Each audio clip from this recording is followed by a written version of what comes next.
Halo Gadwars, apa kabar? Sekarang kita mau review roda 2 dan ini sudah ada Vespa Sprint 2024.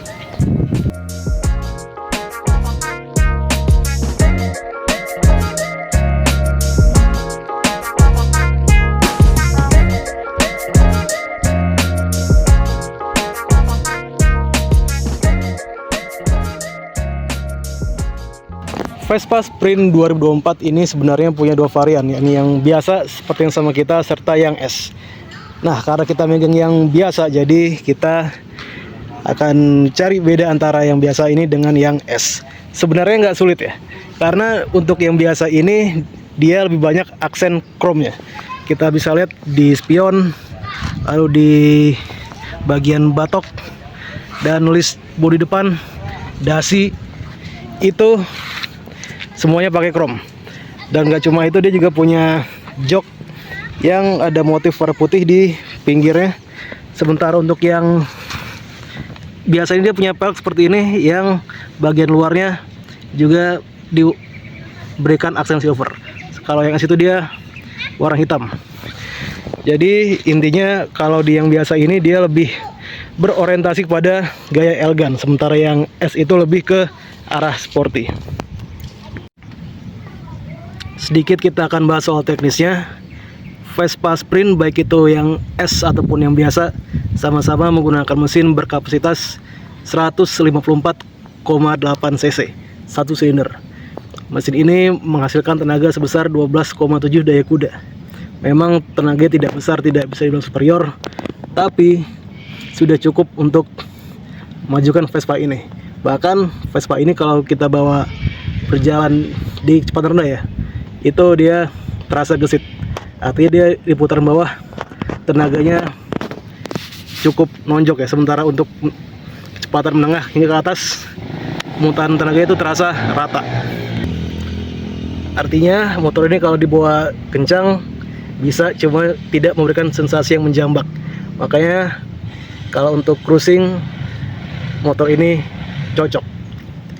Ingat ya, untuk cruising santai, bukan untuk kebut-kebutan, karena tenaganya tidak superior. Naik ke area stang, di sini dia masing-masing bagian stangnya punya 3 tombol. Di kiri itu ada untuk lampu jauh dan dim, dan di bawahnya itu ada sen serta klakson. Di kanan ada cut off engine, lalu ada untuk mode itu untuk pemilihan menu MID serta starter. Sekarang kita lihat untuk MID-nya. Sebelum saya nyalakan, dia ini warnanya hitam. Di bagian atas itu ada untuk satuan kilometer per hour, sementara di bawah mile per hour. Dengan latar yang warna hitam, ini bentuknya simple dan cukup enak dilihat. Yuk, sekarang kita nyalakan.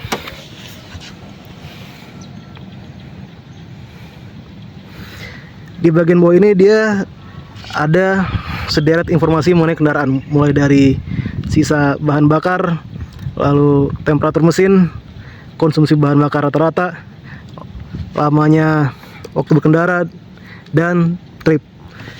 Tadi saya bilang untuk pengaturan itu diatur lewat sini, tinggal digeser maka akan berubah tampilan dari informasi soal kendaraan, dan juga bisa ditekan.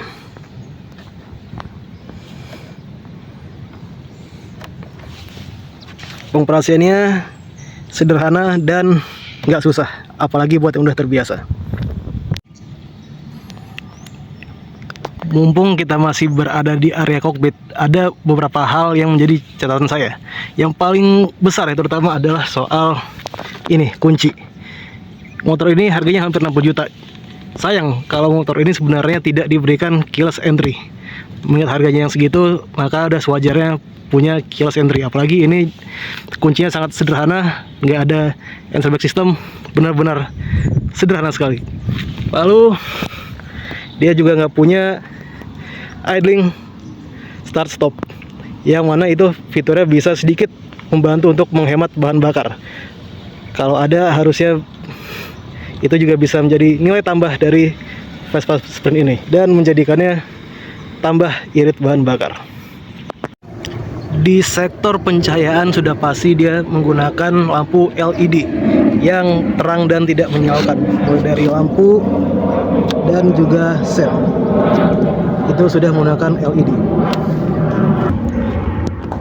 Pun demikian dengan di belakang dia sudah menggunakan LED untuk lampu belakang dan sen. Sementara di bagian tengah ini dia ada motif yang seperti persegi ya, dan terbelah di bagian tengahnya.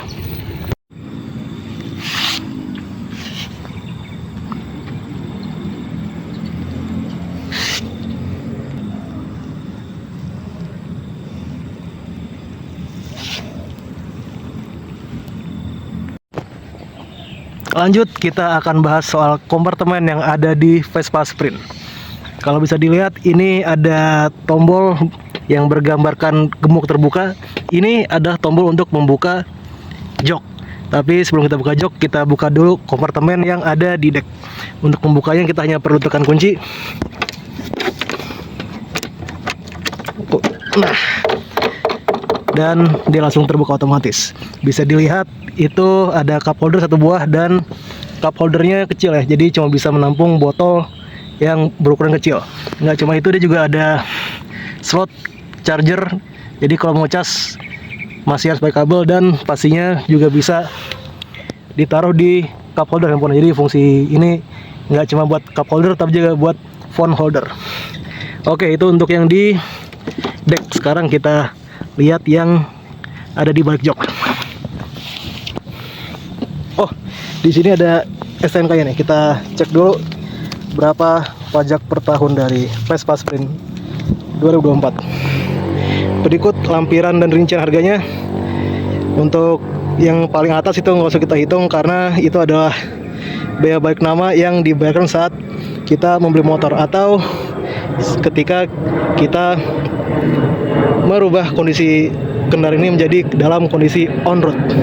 Jadi yang perlu kita hitung adalah dari PKB, SW, DKJJ sampai dengan biaya-biaya lainnya. Berapa? Setelah kami hitung, total adalah Rp999.000. Artinya pajak per tahun dari Vespa Sprint adalah sebesar Rp1.000.000. Dan beginilah luasan dari bagasi jok Vespa Sprint. Dan biar barang bawa nggak lecet, ini terdapat alas ya, dan alas ini juga bisa dicopot. Gak cuma itu, ini pun juga bisa dicopot untuk melihat mesinnya ya. Vespa Sprint ini sama seperti Vespa lainnya, Vespa Matic ya maksudnya ya, dia itu mesinnya berada di bawah jok. Makanya kalau kita naruh barang di jok, biasanya barangnya akan menjadi panas. Dan dengan bagasi sebesar ini, dia bisa menaruh atau memuat helm full face berikut dengan barang-barang yang berukuran kecil lainnya. Kalau nggak percaya, ini akan saya contohkan. Saya bawa helm full face, lalu saya taruh di sini, dan bisa menutup dengan sempurna. Oke Gadwars, akhirnya kita sampai di kesimpulan dari review Vespa Sprint 2024. Dengan harga hampir 60 juta, seharusnya motor ini punya fitur yang lebih banyak, seperti misalkan kunci keyless serta idling start stop. Tapi di luar fitur yang masih perlu ditingkatkan lagi untuk harganya, sebenarnya Vespa ini sudah cukup menarik. Karena dari segi tampilan dia ini lebih elegan ketimbang yang S. Lalu dia juga punya tenaga yang sebenarnya cukup ya untuk dibawa cruising santai. Dan kalau dipakai untuk dalam kota pun untuk membelah kemacetan, tenaganya sudah sangat cukup. Nggak cuma itu, mesin e-gate yang disandangnya pun juga memberikan kehalusan yang baik serta konsumsi bahan bakar yang masih masuk dalam taraf hemat. Dan pastinya karena ini Vespa, jadi dia bisa memberikan rasa bangga atau prestis yang lebih tinggi kepada siapapun yang menungganginya. Oke, jadi segitu hasil review kami mengenai Vespa Sprint 2024. Kalau ada yang disampaikan silahkan dikomentari. Lalu kalau suka silahkan di like, share video ini ke semua sosial media kalian, dan jangan lupa subscribe channel YouTube kami. Terima kasih sudah menonton dan sampai jumpa.